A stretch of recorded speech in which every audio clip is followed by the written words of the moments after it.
Salam sejahtera dan salam hormat. Rakyat di negeri ini yang layak mendapat suntikan vaksin COVID-19 dinasihatkan segera mendaftar sebagai penerima. Ahli Parlimen Batang Lupar Datuk Seri Rohani Abdul Karim berkata, suntikan vaksin tersebut merupakan tambahan pelindungan diri dalam usaha negara menangani pandemik COVID-19 selain pematuhan kepada prosedur operasi standard SOP sedia ada. Jelasnya kerajaan melaksanakan program imunisasi COVID-19 demi memastikan keselamatan dan kesihatan rakyat dilindungi. Jadi bagi yang ada perasaan takut dan sebagainya, jangan mendengar khabar-khabar yang tidak ni, dan di sini semua petugas kesihatan akan bertanya dari segi mungkin ada alahan dan sebagainya. Jadi mereka tahu apa yang harus dibuat. Mereka adalah profesional, jadi jangan bingung. Beliau ditemui sebelum mendapatkan suntikan vaksin di Stadium Perpaduan Kuching. Teruja mendapatkan suntikan vaksin itu, Datuk Seri Rohani menegaskan suntikan vaksin berkenaan sebenarnya sama seperti suntikan vaksin biasa untuk sesama atau suntikan sebelum mengerjakan haji atau umrah. Dalam pada itu, pemberian vaksin di Stadium Perpaduan berjalan lancar. Seramai 170 petugas Barisan Hadapan menerima suntikan vaksin pada hari ini, termasuk 3 petugas media. Saya tak takut jarum. Jadi bila saya kena injection tadi tak ada rasa apa. I don't feel anything at all. So sekarang ni tengah tunggu kalau ada reaksi pada tubuh badan selepas injection. So saya tengah menunggu. So far tak ada reaction. Pertama sekali agak gemetar sebab kali terakhir mendapat suntikan agak lama dulu, dan ketika disuntik rasa jarum suntikan tu memang hampir tiada, cuma kesan beberapa minit selepas suntikan tu ada sebab rasa kebas. Dan sebenarnya sebelumnya tu injek saya rasa agaknya tu sikit rasa takutlah bimbangnya, tapi nurse-nya sini semuanya tu orang bagus. Mereka nya perasaan yang rasa saya tak rasanya bapa takutlah, tapi macam mana ni rasanya kami nya tu frontliner, so saya harapnya tu semuanya tu pabrik akannya tu buat register lah through MySejahtera yang tu secepat mungkin untuk sama-samanya untuk jaganya tu family. Sementara itu, Jacqueline mendedahkan hanya 13 wakil media di Kuching, Sibu, Bintulu dan Miri terpilih untuk menerima suntikan vaksin bagi fasa pertama ini. Pendaftaran untuk fasa kedua dan ketiga bagi wakil media akan diadakan minggu depan, merangkumi wartawan, juru kamera, juru foto dan kru yang terlibat dalam membuat liputan media. Di bahagian Seri Aman, program imunisasi COVID-19 diteruskan hari ini melibatkan 78 petugas Barisan Hadapan. Penerima terdiri daripada 20 anggota polis dari Ibu Pejabat Polis Daerah IPD Seri Aman, 10 anggota bomba dan penyelamat Seri Aman dan selebihnya anggota rela dan kaki tangan Kementerian Kesihatan Malaysia.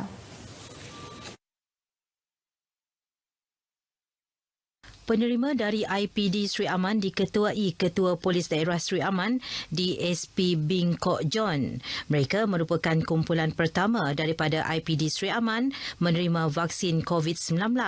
Sementara pasukan bomba dan penyelamat Seri Aman diketuai Pegawai Bomba Kanan 1 Bangga Bai. Saya harap dengan suntikan yang diberikan ini dapat memberi semangat dan kentallah untuk kita sama-sama menjalankan tugas. Kita sangat bersukacita kerana telah diberi suntikan, bahawa suntikan inilah yang menjadi harapan kepada kita untuk membantu masyarakat bagi tujuan untuk menjalankan tugas-tugas. Terlebih lagi pihak bomba ini memang orang yang agak pertama dalam frontliner untuk menyelamat, memadam dan juga mencegah kebakaran. Pentingnya sebab kita ni frontliner sebagai anggota bomba yang berhadapan dengan situasi terutamanya contoh sekarang lah COVID-19 yang semakin merebak. Dengan vaksin ini kita dapat dilindungi dan kesihatan kita juga mungkin terjaga lepas ni. Esok, Menteri Muda Kesejahteraan Komuniti Datuk Francis Harden Hollis dan Menteri Muda Belia dan Sukan Datuk Snowden Lawan dijangka menerima vaksin COVID-19 di Hospital Seri Aman. Di Sibu, rasa keterujaan dapat dilihat pada wajah-wajah petugas barisan hadapan yang mendapatkan suntikan vaksin COVID-19. Tinjauan kru RTM di Klinik Kesihatan Jalan Lanang semalam mendapati ramai antara penerima suntikan datang awal daripada jadual dan sabar menunggu giliran masing-masing untuk menerima suntikan. Antaranya petugas Kementerian Kesihatan dan Jabatan Kebajikan Masyarakat selain anggota polis. Penerima vaksin yang ditemui meluahkan rasa lega selepas mendapat suntikan vaksin tersebut. Macam ada semangat lagi lah mau bertugas di luar lah. Setelah dapat suntikan vaksin ni lah. Kira untuk menjaminkan keselamatan pada masa akan datang lah kira macam itu. Lebih lagi kita yang kerja di luar mungkin keselamatan tu kurang lah. Apabila dapat suntikan begini mungkin keadaan lebih selamat lah. We are happy lah sebab kita hari-hari pun we are going to sites untuk buat swabbing and so on kan. So frontliners are one of the main yang boleh kata yang sangat berisiko lah. So when we have this, we feel more selamat first of all. Sebelum ni memang bimbang lah sebab kita bekerja dalam tim swab pustaka. Tapi selepas mengambil injection, rasa lebih selamat. Semoga dipermudahkan. Difahamkan lebih 3,500 dos vaksin COVID-19 telah diterima untuk bahagian Sibu untuk fasa 1 program vaksinasi COVID-19 Sarawak. Terdapat 5 pusat pemberian vaksin di bahagian Sibu iaitu di Hospital Sibu, Hospital Kanawit, Klinik Kesihatan Jalan Lanang, Klinik Kesihatan Sibu Jaya dan Klinik Kesihatan Selangau. Projek transformasi luar bandar RTP di bahagian Limbang akan dipantau bagi memastikan ia siap mengikut jadual yang ditetapkan. Menteri Muda Pemodenan Pertanian, Tanah Adat dan Pembangunan Wilayah Sarawak, Datuk Dr. Abdul Rahman Ismail berkata, setakat ini hampir kesemua projek RTP di kawasan Dewan Undangan Negeri Dun Bukit Kota telah dilaksanakan. Dato' Dr. Abdul Rahman berkata, pihaknya akan berusaha memastikan projek RTP berjalan lancar selain mengenal pasti projek lain yang perlu dilaksanakan.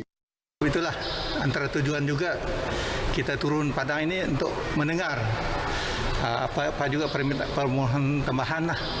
Dan kita dapati memang ada permohonan yang diperlukan lagi untuk naik taraf dewan, naik taraf surau, naik taraf kemudahan yang lain lah.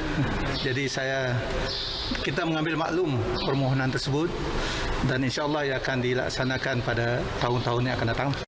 Beliau menyatakan demikian kepada pemberita selepas meninjau beberapa projek RTP di Limbang. Jelasnya dengan adanya pembangunan infrastruktur seperti dewan, jambatan dan gelanggang futsal, penduduk setempat boleh melaksanakan pelbagai aktiviti riadah dan bersukan. Usaha pelbagai pihak termasuk Pertubuhan Bukan Kerajaan dan Sukarelawan menganjurkan kempen derma darah amat dialu-alukan.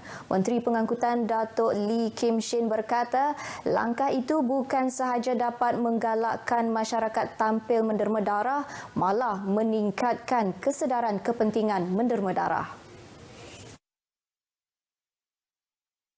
Jelasnya tabung darah di hospital sentiasa kekurangan stok bekalan darah dan mereka yang layak diharap dapat menderma darah bagi memastikan bekalan darah sentiasa mencukupi, lebih-lebih lagi ketika berdepan dengan cabaran pandemik COVID-19 ketika ini.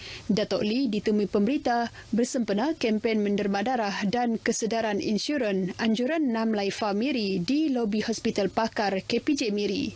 Tambahnya, penganjuran kempen derma darah merupakan inisiatif yang baik dan perlu dicontohi dan pada masa sama dapat menjalani pemeriksaan kesihatan terhadap seseorang individu.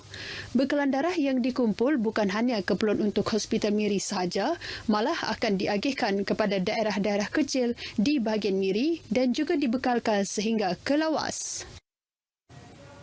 Sekian berita wilayah dari Sarawak. Kita kembali bersama Norlela di Angkasa Puri. Silakan.